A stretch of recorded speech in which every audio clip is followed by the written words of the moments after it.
primera sugerencia, como dijiste el otro día, que se pongan el nombre y la sigla de qué instituto corresponde como para identificarlo. Sí, se los fuimos diciendo y lo van haciendo de a poco. Ahí en el chat. El otro día que se pongan el nombre y la sigla de qué instituto corresponde como para identificarlo. Sí, se los fuimos diciendo y lo van haciendo de a poco. Ahí en el... Bueno, fíjense, creo que en ese link está transmitiéndose y cualquier cosa me avisan si no, y ya estamos arrancando. Este sería el segundo encuentro del Seminario de Antropología dentro de la carrera de Psicología Social del Instituto San José, y estamos compartiendo junto con estudiantes del Instituto Superior Goya y estudiantes de la Universidad de la Cuenca, del Plata, de la carrera de Psicología. Y la idea de este trabajo es, por un lado, dar a conocer las líneas de investigación del equipo de investigación del cual somos parte, que trabaja en el Instituto San José, la UNE con ISET, y conformamos un colectivo de trabajo con maestros, profesores, niños, estudiantes de secundaria, etc. Se llama el colectivo Ciri, y a partir de este colectivo hacemos todos estos intercambios, y por eso estamos transmitiendo a través de nuestro canal de YouTube esta presentación. Bueno, en este segundo encuentro vamos a trabajar sobre un eje que le llamamos subjetividades o identificaciones.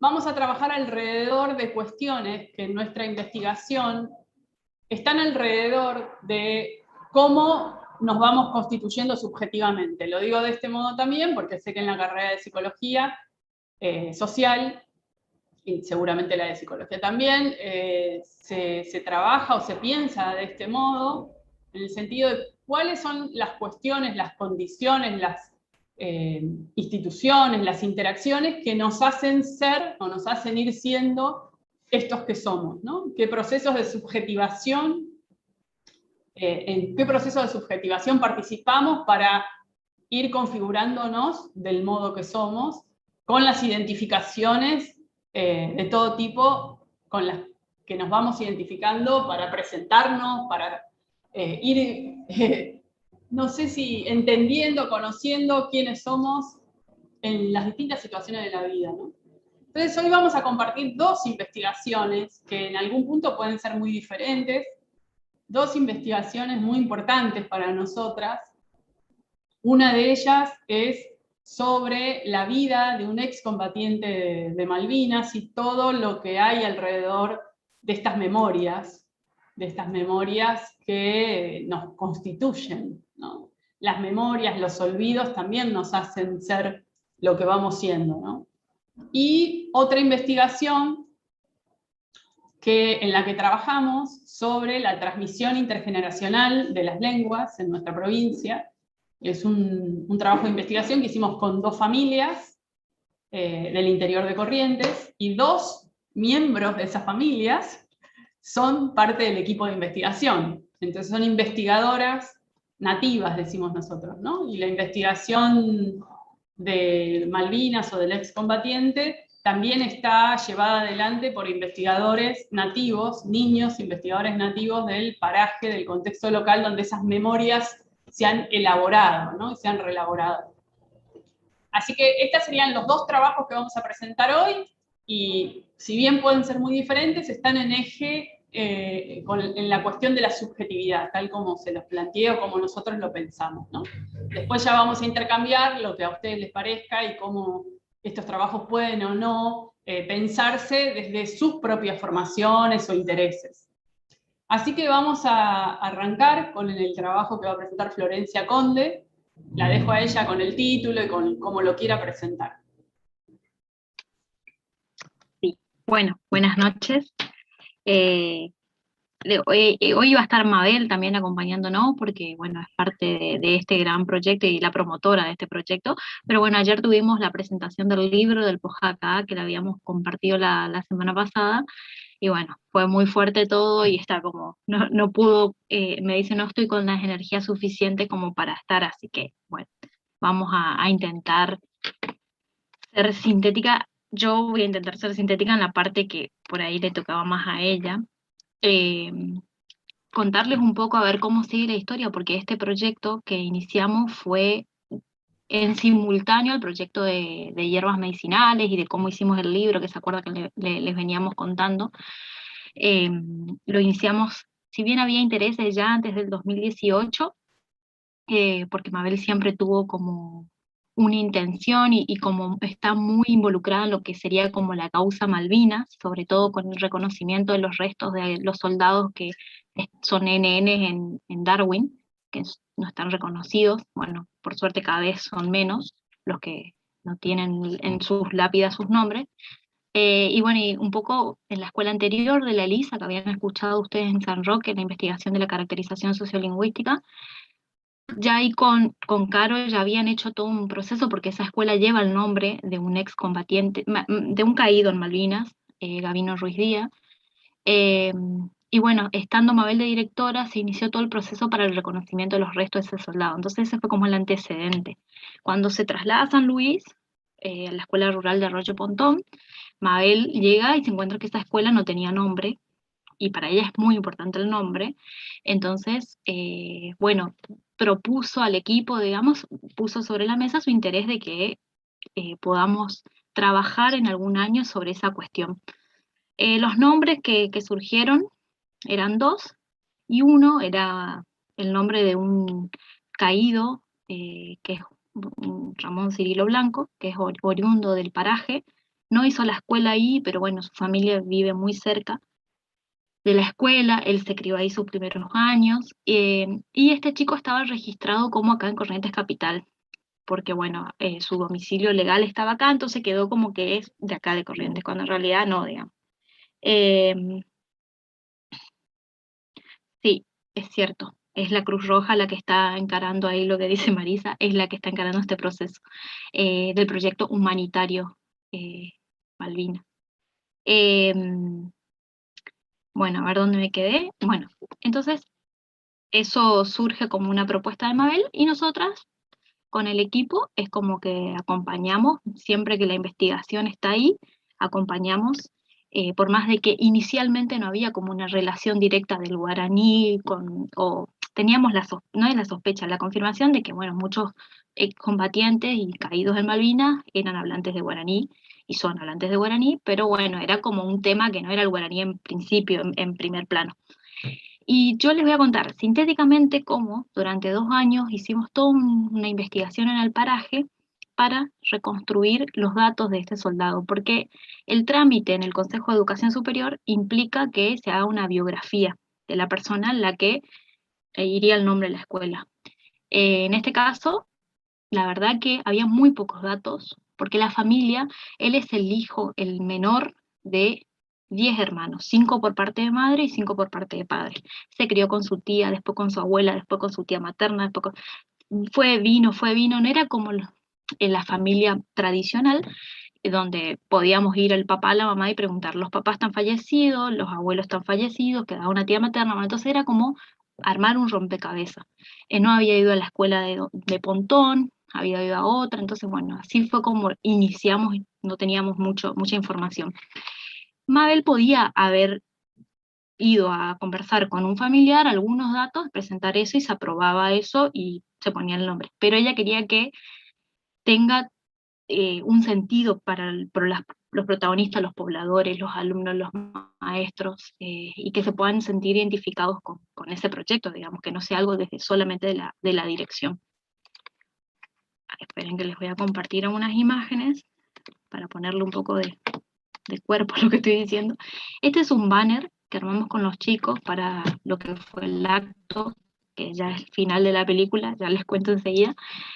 Los pasos de nuestra investigación sobre Ramón Cirilo Blanco, y básicamente no voy a entrar en detalle porque tiene similar diseño a las investigaciones anteriores. Hay una etapa de entrenamiento, hay una etapa después de trabajo de campo, después de análisis de la información, y algunas actividades específicas, en este caso, por tratarse de, bueno, del tema, ¿no?, de Malvinas. Entonces, inicialmente invitar a excombatientes que nos cuenten sobre la guerra, hacerle preguntas a esa persona sobre la experiencia de la guerra, ¿no?, porque hay tantas experiencias, que fue un excombatiente de San Luis del Palmar. Después sí, de lleno en el trabajo de campo, que fue entrevistar a los familiares. Acá en este caso está la tía materna con su prima, que fue con la que se crió. Bueno, los chicos fueron, hicieron preguntas. En este caso, no sé si ustedes, creo que ustedes ven, yo no veo porque está mi cosita ahí. Acá con los familiares de Corrientes Capital, con el jefe de grupo de Ramón. Después de entrevistar y de hacer todas esas entrevistas a los familiares también en el paraje, para reconstruir cómo era el paraje en la época cuando Ramón vivió y cuando era niño. Entonces, entrevistas a adultos mayores de la comunidad. Después de todo ese trabajo de campo, analizar, transcribir, categorizar la información, ordenarla. Acá están los chicos, están haciendo transcripción de las entrevistas, que fue todo un desafío. Acá están organizando, creo que ustedes ven, yo les enseño con video como si ustedes quieran, ver mi cursor me parece. Sí, Flor, se ve bien. Bueno, acá están organizando los testimonios, acá están haciendo textos borradores, en este caso monólogos en primera persona de los entrevistados, bueno, diferentes estrategias que fuimos combinando con las señas para que tenga como el doble potencial, ¿no?, que sirva la investigación y a la vez que tenga un sentido didáctico para ellas, que pueda permitir desarrollo de competencia, de contenido. Después de todos esos borradores armamos versiones de la biografía, hicimos presentación acá para que todos se escuchen, porque cada grado le tocó como una parte. Entonces acá hicimos como una socialización. Después tuvimos, como todos los investigadores, la etapa de presentación de divulgación de los resultados. En este caso fuimos a la universidad, a un simposio de etnografía que, digamos, reunía investigadores de todo el país y de otros lugares del mundo también, que hacen investigación con niños. Entonces ellos fueron uno de los grupos que participaron intercambiando sobre su investigación. Después, bueno, hicimos como seguíamos con las versiones porque aparecían nuevos datos, actualizábamos, agregábamos cosas, hasta que finalmente se les presentó a la familia, a los familiares entrevistados, a algunos de los familiares entrevistados, una primera versión de esa biografía. Y ahí se volvió a agregar datos, ahí lo que nos está mostrando la hermana, porque cuando visitamos, ella es Mónica, la que está acá abajo. Cuando la visitamos en la etapa de trabajo de campo acá, Mónica expresó su deseo de que, como decía ahí la chica en el chat, que, bueno, que se le identifiquen los restos, porque Ramón era un soldado argentino solo conocido por Dios, que es el lema con el que están los soldados no identificados en el cementerio. Les dice a Mabel su deseo y le dice que no sabía cómo hacer porque no le habían avisado nada a ellos ni a ningún familiar, y Mabel inmediatamente inicia las gestiones para que en el próximo proceso de extracción de muestras de ADN se los incluya a los familiares. Y ahí empezó toda otra etapa, digamos, que no estaba prevista inicialmente de ese modo, que fue, el proyecto surge para ponerle el nombre a la escuela, pero en el desarrollo surge también esta posibilidad de iniciar en los procesos de reconocimiento, que es como la otra etapa, ¿no?, que es esta un poco. A raíz de todo este proceso, la Cruz Roja y el Ministerio ay, no me acuerdo cuál de todos los ministerios era, de la Nación, fueron los responsables de venir a Corrientes, convocar a los familiares de derechos humanos, convocar a los familiares. La escuela participó de ese proceso porque nos invitaron, y la verdad que ese día fue muy importante porque como los familiares no vivieron durante todos los pocos 18 años de este joven, él fue viviendo en diferentes lugares, entonces como que de alguna forma no tenían como la biografía completa. Entonces el relato que se había hecho desde la escuela fue clave porque había muchas preguntas que nos hacían, y después esas preguntas se usaron en el informe final oficial donde se ponen los datos de Ramón. En ese proceso, Mónica, la hermana, viaja a Malvinas.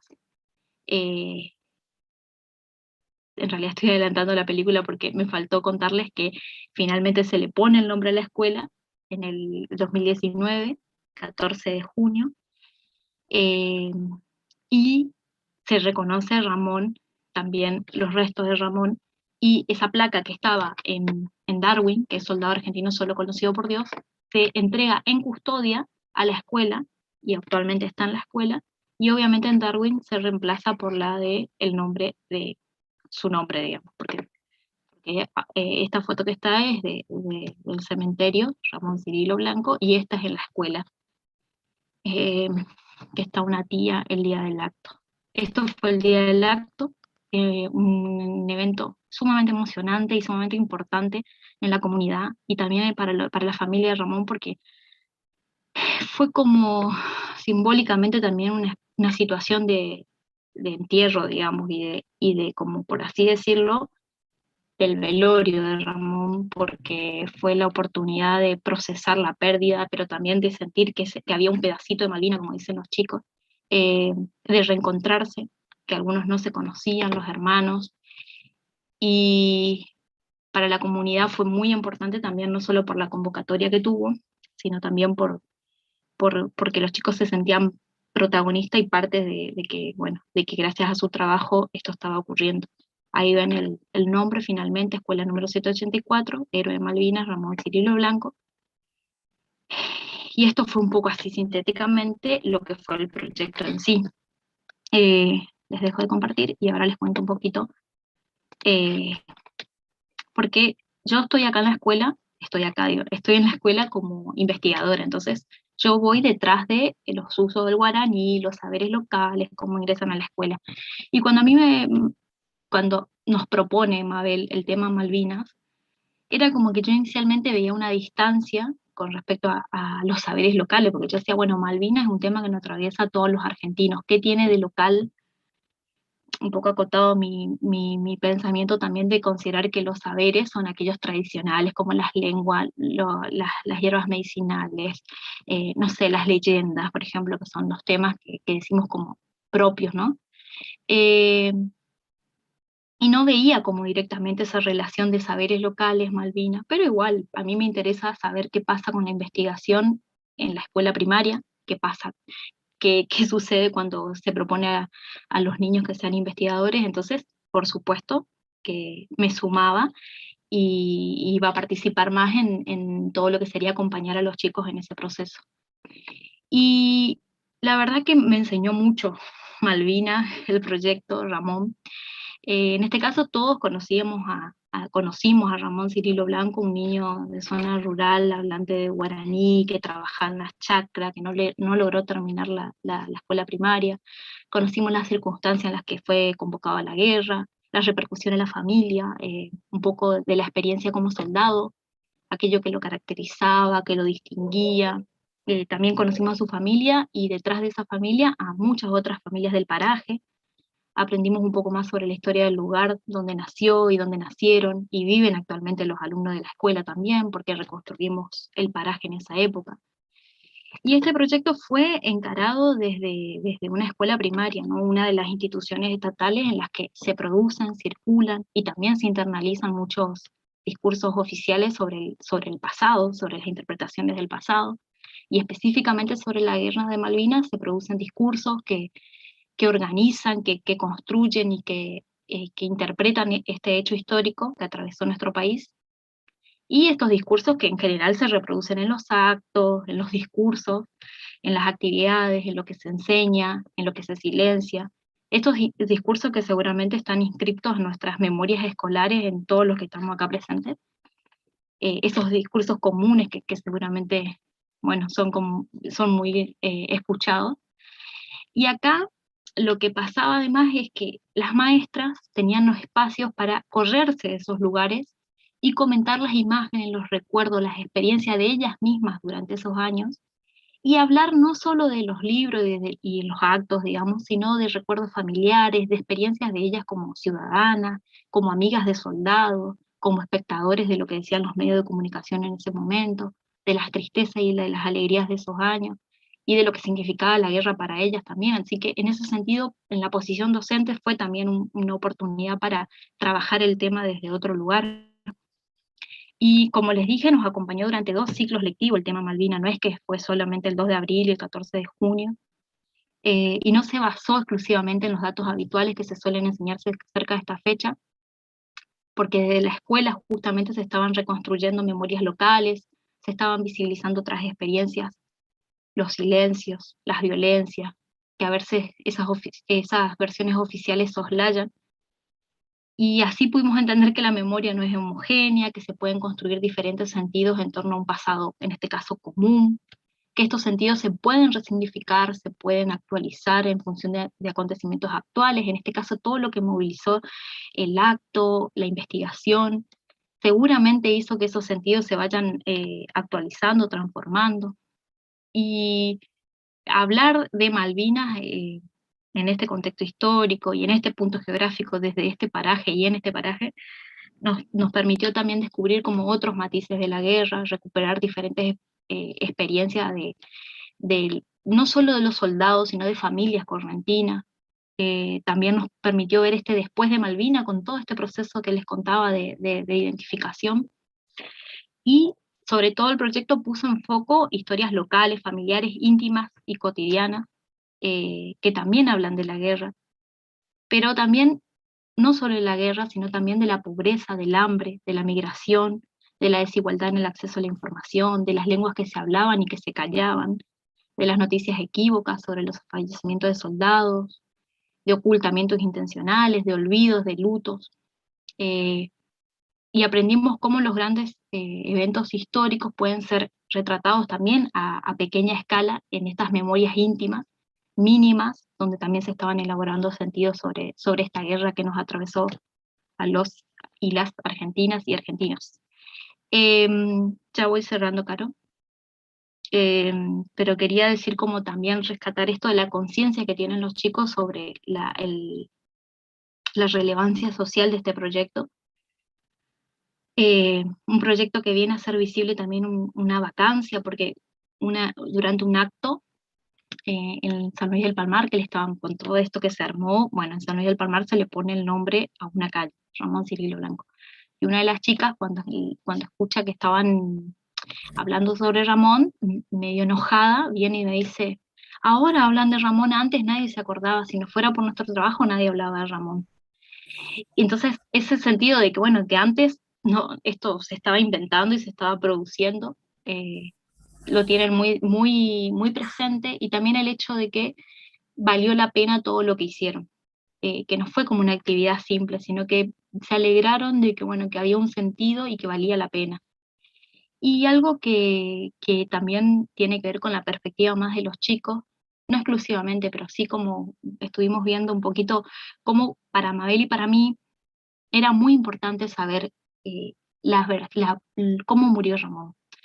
No solamente porque el cómo murió era como un dato trascendental en la biografía y la responsabilidad, imagínense, que teníamos de poner esas versiones, que teníamos 2, que nos habían contado personas de 2 regimientos diferentes, sino porque también éramos nosotras las que teníamos que contarle a la familia cómo murió Ramón, porque no tenían esa información, solamente decían acciones de guerra, el acta de defunción.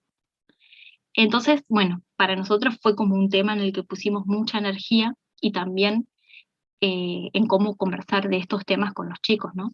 Porque había 2 versiones, una era así súper trágica y la otra era como, tenía como otros matices. Y en cambio para los chicos, no, lo importante, y hoy en día lo reafirmo, lo importante no están los datos sobre la muerte. No sé si hoy en día todos se acuerdan de cómo murió, las versiones que hay, ni tal vez lo van a decir.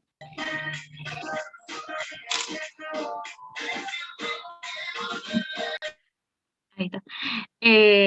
Pero ellos, sin embargo, construyen la narrativa cuando cuentan el proyecto. Ellos ponen mucho el foco en cómo ellos denominan que es la identidad. Ellos dicen que la escuela ahora tiene identidad y que Ramón tiene identidad.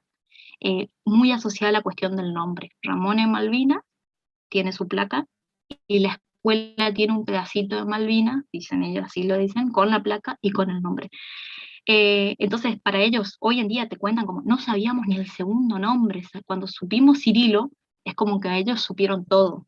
Y en cambio, para nosotras, saber el segundo nombre no fue algo trascendental, sino saber cómo murió. Entonces, se están empezando a construir otras narrativas que ponen el foco en esto que ellos dicen identidad, ¿no? Que es como definen los niños.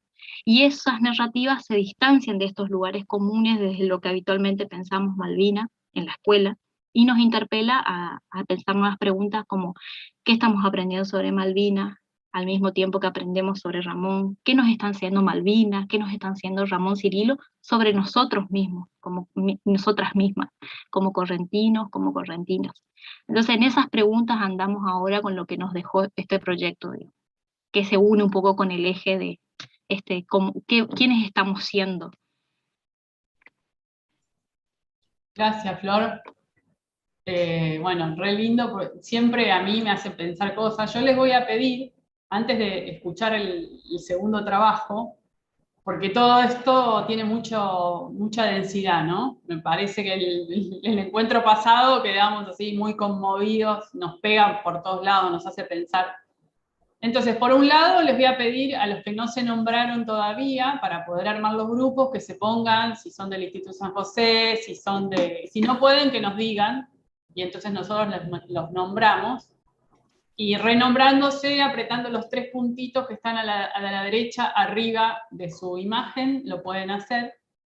Y por otro lado, les voy a pedir que tomen alguna nota ahí donde están, tendrán algún lápiz, algún papel, alguna virome, y que escriban ahora medio en caliente, después de haber escuchado a Flor, como dicen los que estudian psicología social, sus resonancias, qué les impactó, qué sensación tienen, no importa si no es ninguna idea muy elaborada, pero está bueno que tomen alguna nota, porque ahora viene después otro trabajo que también es fuerte, y entonces así podemos después recuperar ambos, ¿no? Ambos trabajos.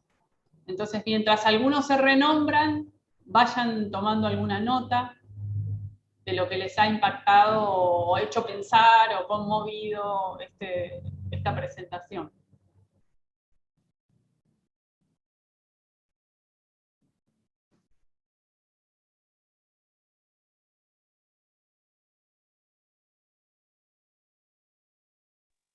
Disculpe, yo no le escuché muy bien. ¿Puede repetir lo que dijo?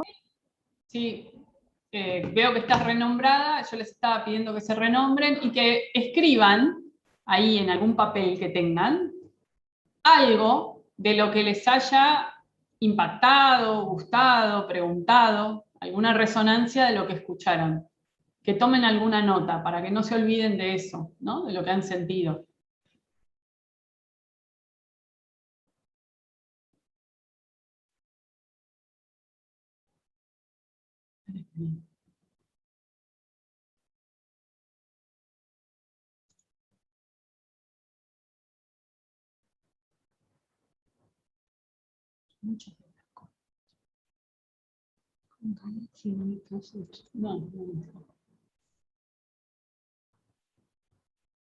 Bueno, antes de darle la palabra a Tami Aguada,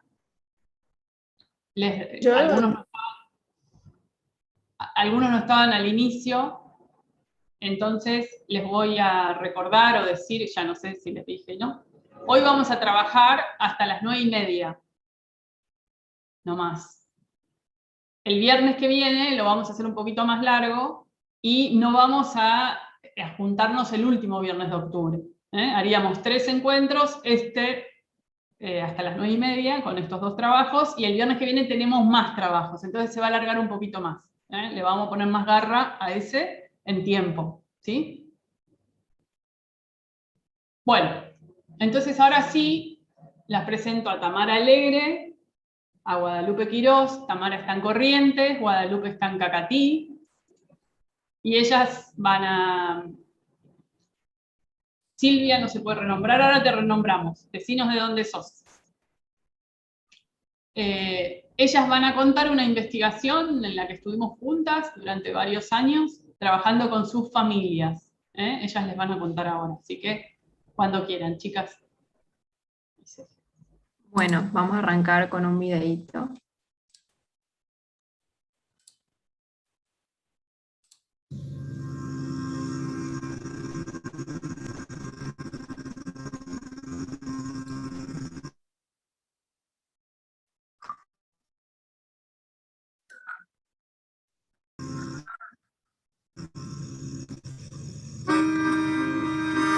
Pía Wada, la Wada actual, de 26 años, con 2 hijas y el cabello largo, conversando con su papá, también actual. No era cualquier conversación, o mejor dicho, era una conversación cualquiera, pero en guaraní, que no es poco decir, porque esta Wada, siente que en la realidad no lo hace bien. Siente que su guaraní es rudimentario, que tiene un repertorio de palabras acotado, y eso a veces le genera incomodidad, vergüenza y al mismo tiempo ganas de decirlo igual, de gritarlo, de descubrirlo así, diciendo. Otro día u otra noche la vi cantando ya. Cantaba una polca muy alegre y rápida, encadenaba palabra por palabra sin equivocarse, sin dudar. Cerrando los ojos, la música era más plena y el guaraní más dulce.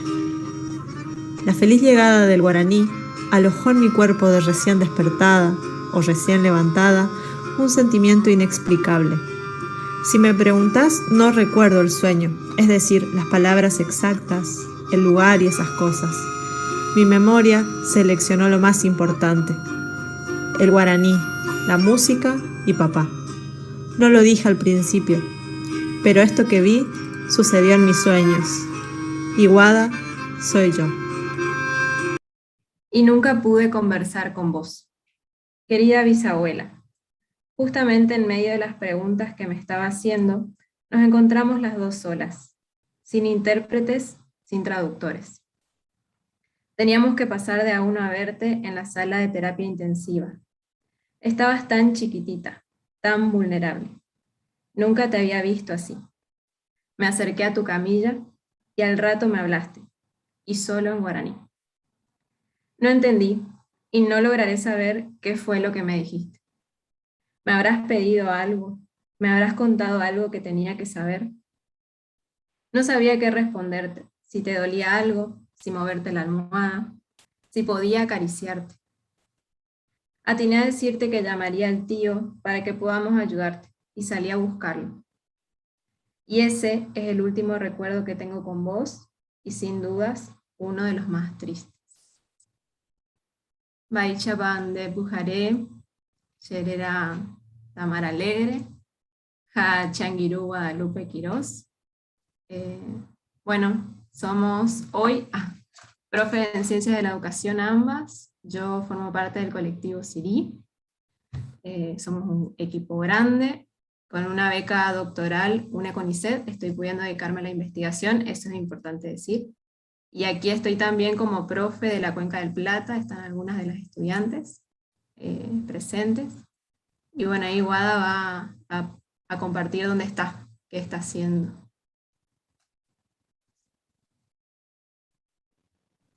Buenas noches. ¿Cómo están? Soy Guadalupe, estoy en Cacatí en este momento, corriendo porque tengo 5% de batería y en la plaza donde estaba no tengo un lugar donde cargar. Así que vine acá enfrente a un local a pedir si me pueden cargar el teléfono. Así que, Tami, te pediría porfi que continúes un ratito hasta que ponga a cargar el teléfono y ahí sigo. Perdón. Dale. Wada está en Cacatí dando clases y también en San Miguel, trabajando un montón. Y bueno, un poco lo que tenemos para compartir con ustedes, me gusta contar que bueno, esta etnografía que nace de alguna manera en el 2013-14, nace de otra etnografía, de un trabajo de investigación que escribió Carolina, que se titula Entiendo pero no hablo. A Carolina la conocimos como profe de nuestra facultad en el 2012, y bueno, ya se van a ir dando cuenta cómo es que nos quedamos en el equipo, elegimos estudiar sobre esto, porque de alguna manera, al conocer estos estudios, advertir que ese guaraní que estuvo siempre en tu casa está, se escucha, se siente, se vive y se habla en esto de las nuevas identificaciones. Y bueno, un poquito trajimos algunas fotos como para rememorar aquel momento del 2012 en adelante. Ahí voy a compartir. Y bueno, después de conocer el trabajo de investigación de Carolina, pudimos decir, bueno, en mi casa se habla guaraní, ¿qué pasó? Con esto que comenté al principio, ¿no? Cómo nunca pude conversar con mi bisabuela porque ella hablaba solo guaraní y yo solo castellano. Entonces así arrancan como unas primeras preguntas de investigación que son personales, ¿no? Pero que se transforman en preguntas de investigación al intentar encontrar respuestas. Y en ese sentido, el lugar de Carolina como investigadora que nos tomó para formarnos en la etnografía y acompañarnos paso a paso en el proceso de investigación, es algo importante que quería decir, pensando en esto de la objetividad, que fue una de las preguntas que salió en la jornada del miércoles pasado. ¿Por qué? Porque de alguna manera, bueno, siendo parte de la familia en estudio, que es justamente parte del diseño metodológico que ven ahí, y tener ahí el acompañamiento de Caro para poder ir pensando juntos qué pasó con la transmisión de las lenguas de nuestras familias, qué pasó en cada familia, porque en el caso de Guada, las 4 generaciones eran y son bilingües en algún grado, y para estudiar ahí comparativamente con nuestro caso familiar, donde vemos como un detrimento del uso del guaraní de generación en generación, teniendo a mi bisabuela monolingüe guaraní, a mi abuela bilingüe, mi mamá que decía que entendía pero no hablaba el guaraní, y yo monolingüe castellano. Entonces, de alguna manera, en el 2014, podríamos decir, iniciamos un estudio que incluía 3 casos, ahí van a ver en el mapa. Pusimos como caso A el de mi mamá y toda su parentela, ubicada en Itatí y Verón de Estrada. Después está Guada, en Loreto y San Miguel, y otro caso familiar que mencionó al inicio Flor, de una de las estudiantes de la Escuela Primaria de San Roque de Colonia La Lisa, donde también Caro estuvo, y ahí les voy a mostrar algunas fotitos. Esta fue la primera reunión familiar en Itatí. Esta fue la primera reunión familiar en Loreto, y esta en Colonia La Lisa, si no estoy ahí, Caro me puede corregir. Y bueno, un poco la propuesta, el diseño metodológico es importante, señalar ahí el ojo de Caro, en el sentido de que nos sirvió después para investigaciones posteriores que las vamos a ir viendo la próxima semana, de paso les cuento eso, porque de alguna manera las investigaciones nos van abriendo campos y nuevas preguntas, y en ese caso la metodología en colaboración o en colabor, en este caso Caro trabajando con nosotras y con nuestras familias, después como contaba Flor con niños de escuela primaria, docentes, maestros, vamos viendo que nos va permitiendo conocer y comprender cosas que bueno, solos tal vez no podríamos verlos así. Entonces, volviendo a este estudio en particular, y pensando en el instrumento de indagación que se armó, acá tenemos como los primeros temas que conversamos con nuestras familias, y que tienen que ver con la relación con el guaraní en la niñez, por ejemplo, en la escuela, qué pasó con la transmisión del guaraní hacia los hijos, hacia los nietos, el uso del guaraní hoy, situaciones en las que se habla, cuándo, con quiénes, la mirada general sobre el guaraní y cualquier otro aspecto que quieran comentar. Después de hacer esa primera, digamos, teníamos 2 momentos en ese primer encuentro, uno de almuerzo, donde cada familia elegía qué quería almorzar, sea un asado, un guiso, y después en la sobremesa era el momento fuerte de conversar sobre estos temas, y cada uno también se iba presentando y ubicando de alguna manera en el árbol genealógico de la familia, ¿no? En relación a nosotras, bueno, soy la mamá de Tami, el abuelo de Guada, y ahí empezábamos a comer. Pasó con... Después de ese primer encuentro familiar, lo que hicimos fue armar algunos esquemas para volver a nuestras familias y seguir preguntando, bueno, ¿qué pasó, no? Para eso armamos los árboles genealógicos lingüísticos. Ahí estamos con Guada armando el de caso familiar. Y bueno, aprendimos cómo representar a cada generación en el esquema, ¿no? De parentesco, la primera generación, la segunda, la tercera, la cuarta.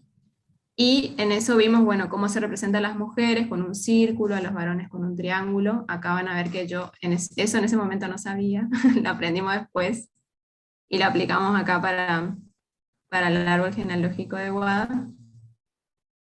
Pero bueno, algo muy lindo, y por eso elegimos algunas de estas fotos. Van a ver ahí a mi abuela cómo mira la parte donde ella está en el árbol. Y ahí vamos completando, por ejemplo, cosas que no se dijeron en la entrevista, por ejemplo, en relación a algunos parientes que faltaban colocar, los nombres. Y ahí van diciendo ellos si hablan o no, o se hace el ñembotaduna más, se hace el que no sabe, pero sí sabe guaraní. Eso fue muy cómico.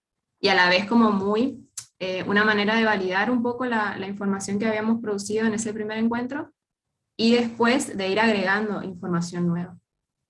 Ahí está la familia de Guada, está Miguel, el papá, Cuni, la mamá, ellos también mirando ahí dónde estaban, con qué colores los identificábamos, si como bilingües, como monolingües, si hablaban más guaraní que castellano, o más castellano que guaraní, y ahí vamos viendo como un continuum entre una lengua y otra, ¿no?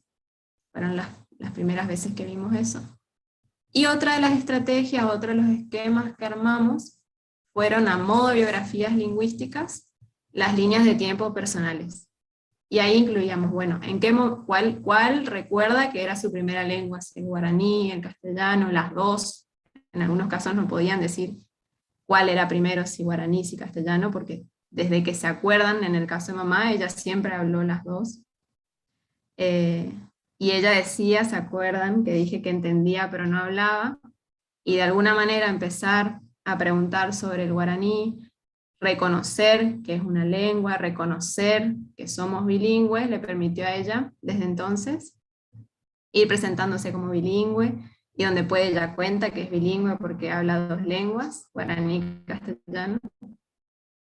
Entonces, bueno, fueron cosas que se fueron moviendo, y se fueron visibilizando y reconociendo a partir del trabajo. Ahí cada uno, como hicimos con el árbol genealógico, fue completando sus líneas de tiempos personales. Ahí está Guada con su abuelo, yo le estoy ayudando a la abuela de Guada también. Después abajo está Caro con mi abuela, y yo con mi bisabuela. Entonces, bueno, también era súper interesante ir viendo con ellos dónde aprendieron, cómo aprendieron, si de oído, o en situaciones de trabajo, por ejemplo, el castellano, cuando tenían que irse del paraje para trabajar, ya sea en Corrientes Capital, en Córdoba, en Buenos Aires, y ahí la necesidad de hablar el castellano para poder trabajar, ¿no? Bien, y ahí cómo sistematizamos esas líneas de tiempo para el análisis. Y para ver, bueno, un poco de los primeros resultados, consideramos que ya el árbol genealógico, producirlo, es como un resultado importante, porque ahí fuimos viendo dos aspectos centralmente sobre la transmisión de las lenguas, y que tiene que ver con los lugares de residencia y cómo se van conformando las parejas o los matrimonios, las uniones por afinidad, y en eso la descendencia, ¿no? Entonces, bueno, esto que les explicaba, los hombres son los triángulos, las mujeres los círculos, y acá a la derecha tienen los colores con los cuales se van identificando el monolingüismo guaraní de mi bisabuela, que tiempo después supimos que no es que no entendía el castellano, nada más que no lo hablaba, o prefería no hablarlo porque se le reían por cómo hablaba. Después, en verde están los que se reconocieron o afirmaron ser bilingües, o observamos que son bilingües por los usos, ¿no? Dentro de la reunión o en otros eventos como las fiestas familiares, las reuniones, las fiestas patronales. Después en naranja están los que decían que entendían pero no hablaban en un principio, ahí está mamá. Y en amarillo los monolingües castellanos. Entonces vamos viendo ahí un poco Un caso, a ver, es que ejemplifica esto que les digo de los lugares de residencia. Acá tengo una tía, no sé si ven el cursor, que tuvo su primer hijo en Verón de Astrada, con un señor de Verón de Astrada, ambos bilingües, tienen un hijo bilingüe. Después se muda a la ciudad capital, forma una nueva relación, su marido monolingüe castellano, y ahí predomina la transmisión del castellano. Eso por un lado, y después, lo que yo observé en mi caso y en otros, el hecho de no tener por ahí compañeros de la escuela, amigos en el barrio o algún vecino que me pueda ir como hablando en guaraní, tampoco ayudó a que yo pudiera aprender, en este caso.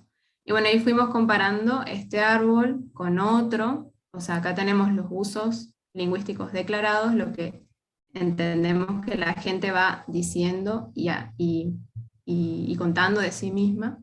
Y por otro lado están los usos lingüísticos observados que fuimos viendo, como les dije, en las reuniones u otros eventos familiares.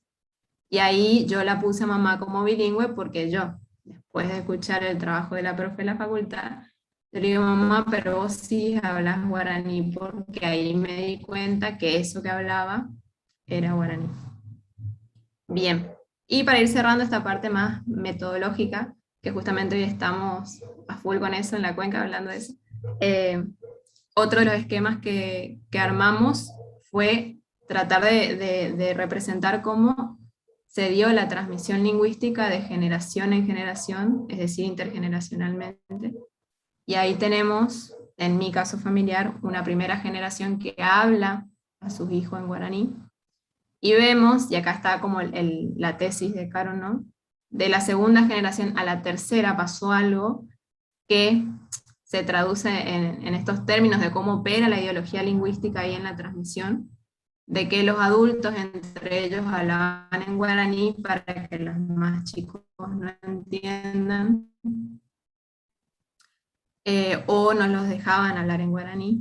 Y eso vimos la jornada anterior, que aún así los niños que podían escuchar de a sus padres aprendían. Este no fue el caso porque mi papá no hablaba guaraní, no habla.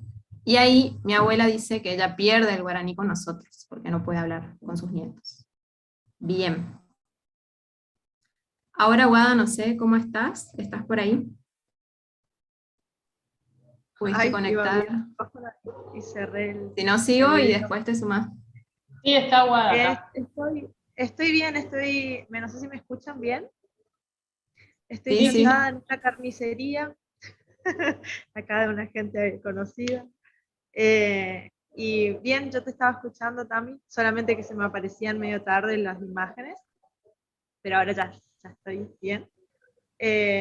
Nada, a esto que vos contabas, por ahí quería agregar, bueno, la participación de nuestra, digamos, en esto de la cuestión metodológica, del almuerzo y todo, pero de la participación en el caso tuyo de tu mamá y en el caso mío de mi papá, como claves también para poder gestionar todo esto al interior de las familias, y cómo eso, bueno, por ahí posibilitó muchas cosas, y en el mismo intercambio también se ofrecían como interlocutores por ahí y hablando en guaraní hacían que avance la conversación.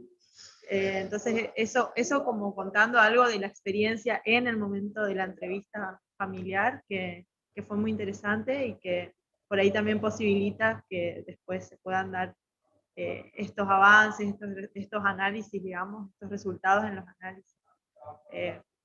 No sé si hay algo más que quiera que cuente por ahí. Con todo esto que me pasó me desestructuré.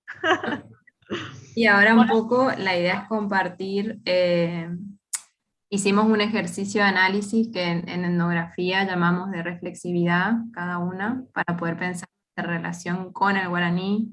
En mi caso, en un principio, viéndome monolingüe castellano, pero bueno, después empecé a prestar más atención, a poner más el oído, me di cuenta que había cosas que sí entendía, por el hecho de que mi abuela me decía canillita poí, o la piruchay, vení mi piruchay, ese tipo de cosas, como que empecé a advertir, bueno, que habían cosas que sí. Y después empecé a estudiar guaraní, y mi mamá me empezó a ayudar con mis tareas de guaraní, y en eso pudimos, una vez hice lo que me hacían a mí y que no me gustaba, pero bueno, tiene que ver con esto que decimos del discurso de la prohibición. Hablo en guaraní con mi mamá delante de mi sobrina para que ella no nos entienda.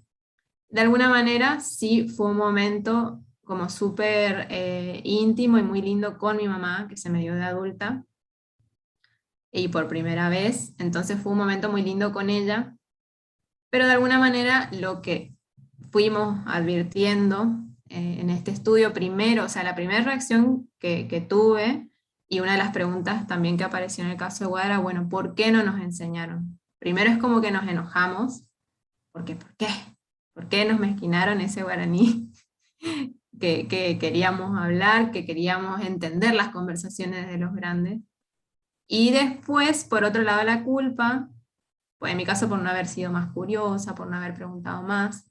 Después de que me retaron lindo una vez, no pregunté más, porque si hablaban en guaraní era para que yo no entienda, punto. Y de alguna manera, analizando todo eso después, ahora con este trabajo con mamá, conociendo otras realidades y otras situaciones sociolingüísticas de nuestro país, de Brasil, de México, Bolivia, Perú, de otros lugares del mundo, podemos irnos a Francia también si quieren, Alemania. ¿Qué pasa con las lenguas minorizadas o las lenguas indígenas nativas? Y es un proceso que se fue dando y que te das cuenta que no tiene que ver con tu mamá solamente o con tu abuela que te habló, que no te habló, sino que son situaciones sociales que, bueno, se dieron por decisiones políticas, por decisiones educativas en algún momento, y bueno, vemos que el guaraní resiste, encontramos niños hoy hablando en guaraní en los parajes rurales donde trabajamos. Y bueno, entonces ahí la pregunta era, bueno, si con toda esta coyuntura social, política, educativa, todavía el guaraní persiste y los niños lo hablan, que eso es algo que me sorprendió en su momento, y ahí damos otra vez cuenta de la ideología lingüística operando, ¿no? Pero bueno, la vitalidad lingüística está. Entonces, bueno, ¿qué pasa? ¿Por qué no lo vemos? ¿Por qué no lo escuchamos? ¿Por qué no lo advertimos? Y en eso, de alguna manera, el proceso de investigación me permitió ver que uno puede devenir bilingüe, puede ir haciéndose bilingüe. A mi mamá, como les dije, es bilingüe, y ella cuenta, feliz hoy, con orgullo, que forma parte de sus repertorios lingüísticos. Y en esto, que ahí le doy pie a Guada, fuimos descubriendo también en esa relación las ambivalencias que podemos sentir, porque sí, es del afecto del hogar, es de la intimidad, es del amor que te puede decir algo tu abuela en guaraní, tu mamá en guaraní, pero al mismo tiempo en otras circunstancias con otras personas que por ahí marcan, ¿no?, el estatus lingüístico del castellano por sobre el guaraní, o por otras lenguas por sobre las lenguas nativas, y uno puede sentir vergüenza, o puede sentir que no habla tan bien el castellano, o puede sentir que no habla bien el guaraní. Y ahí le doy pie a mi compañera. Bueno, en relación a esto que cuenta Tami, que está diciendo, me parece que lo puedo conectar con el inicio de esta presentación, cuando, bueno, se escuchó ahí un relato de un sueño, que era mi relato, ¿no? De dos sueños que tuve, en realidad, que existieron, realmente existieron, y que aparecieron en el momento en que Caro empezó a decirme que, bueno, que había que escribir, que había que decir algo sobre lo que estábamos haciendo. Y en ese tiempo, ya la otra vez dije en un encuentro, no sé dónde fue, que dije, nosotras ya trabajamos en esta modalidad híbrida de virtual y presencial antes de la pandemia, porque yo vivía acá en Cacatí y Caro en Santa Ana, entonces tenía que, bueno, coordinar ahí con ella, y ella me mandaba mensajes, me mandaba mail, y me daba así como ciertas consignas para escribir, y yo le mandaba listas de temas que me parecían que podían ir en lo que escribía. Y en una de esas listas, por ahí que yo pensé algunas temáticas, al final pongo, no sé si esto va, pero bueno, soñé 2 veces, y no, y Caro me dice, no, y eso tenés que escribir, lo que soñaste. Entonces ahí sale, bueno, con la ayuda de Flor, un día en la casa de Caro que me fui con las niñas, mis 2 hijas, Flor las cuidaba a las niñas y yo me puse a escribir. y nunca voy a dejar de agradecer ese momento, porque ahí nació el relato del sueño, y que muestra, que es la muestra de esto, de estas sensaciones, este sentimiento de ambivalencia con respecto a la lengua, porque a diferencia de Tami, en mi casa siempre se habló guaraní, a nosotros siempre, o sea, no nos enseñaron, como decir, nos enseñaron, no, cada vez que preguntábamos nos respondían, pero la lengua siempre estaba, con las canciones, con el chamamé que escuchábamos mucho en el patio, con mis vecinos, mis vecinas, en la escuela secundaria, siempre estaba, pero era como algo que, bueno, que fuimos aprendiendo y que yo nunca reconocí que fuera guaraní. Había como palabras que sí, había palabras que estaban siempre presentes y que yo pensaba que, nada, que así hablábamos todos.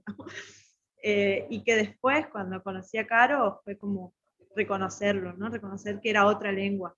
Y en un momento en la facultad se me rieron por hablar yopará, como dicen, por hablar mezcladito entre guaraní y castellano, y nunca más yo me desmarqué totalmente en la facultad, no hablaba con la ella, o sea, trataba de maquillarle un poco a la R, a la L, qué sé yo, cosa de que no se sienta tanto mi guaraní ahí. Co, ta, todo eso que usamos nosotros para hablar, ya desaparecieron cuando iba a Resistencia. Y después cuando la conozco a Caro, la conocemos en 2012, como decía hoy Tami, me empiezo a dar cuenta de que, bueno, que no, que yo quiero lo que soy, digamos, y cómo hablo, me gusta y me siento bien, aunque también a veces me siento mal, y bueno, y de eso se trata, ¿no? Esto de lo que descubrimos, que está presente en la familia, que tiene que ver con todo un contexto, como decía Tami, pero a la vez también poder reconocerlo te da como otro aire interno, ¿no? De encontrarte ahí diciendo, gritando, o en el enojo de decir, seguro que lo estoy diciendo mal, pero lo quiero decir igual. Bueno, un poco eso me dejó. A mí sigue dando vueltas dentro mío esta investigación, este proceso que hicimos juntas con Tami, con Caro y con nuestras familias, que fue tan fuerte. Bueno, chicas, muchas gracias. Las escuchamos, las escuchamos, las escuchamos, las leemos, las escuchamos y yo no me canso, ¿no? Porque parece que siempre descubrimos cosas y hoy pensaba un poco en relación a lo que Flor planteaba. Cómo nos vamos narrando y cómo se van narrando, recreando esa narrativa cada vez, ¿no? Pensaba en esto que habíamos discutido el miércoles pasado, sobre las identificaciones estereotipadas o no, y las identidades, y esta idea de, bueno, ahora las están escuchando puntualmente, yo que las vengo escuchando hace mucho, cómo uno ve, o cómo yo veo, que eso va recreándose, ¿no? Siempre hay algún detalle nuevo, distinto, que las chicas van descubriendo de sí, de lo que van pensando. Y es muy hermoso, ¿no? Tiene su lado doloroso y su lado bello, ¿no? Aunque sea doloroso, no por eso es menos bello. Así que bueno, les agradezco a las tres que hayan compartido sus trabajos, sus sentires con nosotros. Somos muchos hoy también, 40, estamos en el Zoom. Y entonces, bueno, como les dije, hoy vamos a tratar de cortar antes, ¿no? Más temprano. Y tenemos un buen rato para poder charlar, intercambiar. Vamos a armar 3 grupos mezcladitos. Les pusimos a las chicas en los grupos. Hay algunas que, como Guada, tienen problema de conexión, Flor está con su bebé. Bueno, capaz entran, salen, no hay problema. Digamos, si están, y si salen, no pasa nada. La idea es charlar, intercambiar sobre lo que han escuchado, si tienen preguntas, comentarios, con qué cuestiones de cada uno han asociado las cosas que las chicas han contado, ¿no? Así que el intercambio es libre, pero está lindo que cada uno va a poner su palabra en los grupos, ¿no? Así que vamos a, por lo menos, intercambiar una media hora como mínimo, y vamos a ir viendo cómo van, y después volvemos al grupo todos juntos y hacemos un cierre. Si les parece bien. Bueno, ahí dice alguien que está viajando, entrás y salís, nosotras estamos atentas para mandarlos a los grupos. Así que ahí les damos el inicio a las sesiones.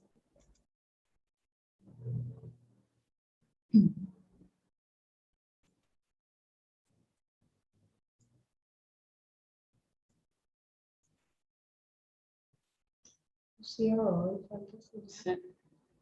¿Dónde la pongo? de 2. O en el 1.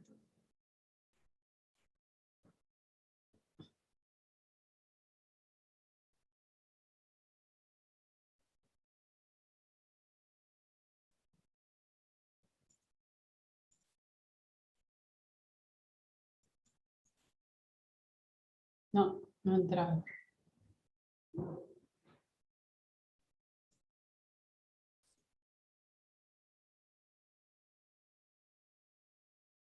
Ahí entró. Sí.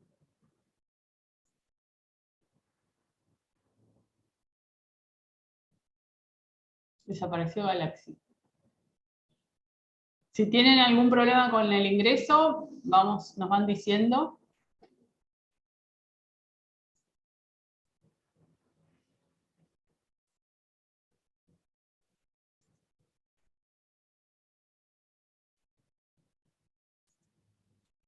Bueno, los asigné todos, Luis, pero hay algunos que no sé, tardan. Calculo que es por sus conexiones. Gabriela Arce está en el grupo 3. E Ivana está en el grupo 2. Pero bueno, pueden tener problemas de conectividad.